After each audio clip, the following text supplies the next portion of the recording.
আসসালামু আলাইকুম প্রিয় দর্শক শ্রোতা। আজকে আমি আপনাদেরকে একটি দোকান দেখাবো।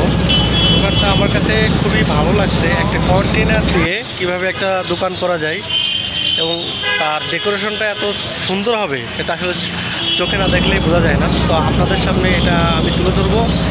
দোকানটা আমার খুবই ভালো লাগছে। আসলে ইচ্ছা থাকলে সব কিছুই সম্ভব। আপনাদেরকে এখন দোকানটা দেখানোর চেষ্টা করব এবং এর ভিতরে ঢুকবো। এর ভিতরে কি কি প্রোডাক্ট বিক্রি করছে সেগুলো একটু দেখানোর চেষ্টা করব, সঙ্গে থাকেন। বাইরে থেকে দোকানটা দেখতে সত্যিই ভালো লাগছিল।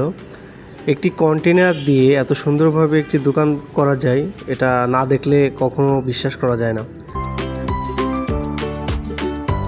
দোকানের ভিতরে প্রবেশ করলাম। এখানে যে ভাইটা ছিলেন উনি অত্যন্ত ভালো এবং উনি অনুমতি দিলেন ভিডিও করার জন্য। আমি ঘুরে ঘুরে একটু দেখার চেষ্টা করলাম এখানে কী কী আইটেম পাওয়া যায়।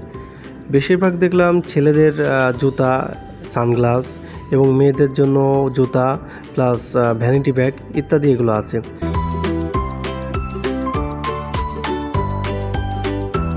দোকানটির ভিতরে যে ডেকোরেশনটা দেখলাম তা সত্যি মনোমুগ্ধকর। দোকানটির ভিতরে প্রবেশ করলে আপনি কখনো বুঝতে পারবেন না এটি একটি কন্টেনার দিয়ে দোকান তৈরি করা।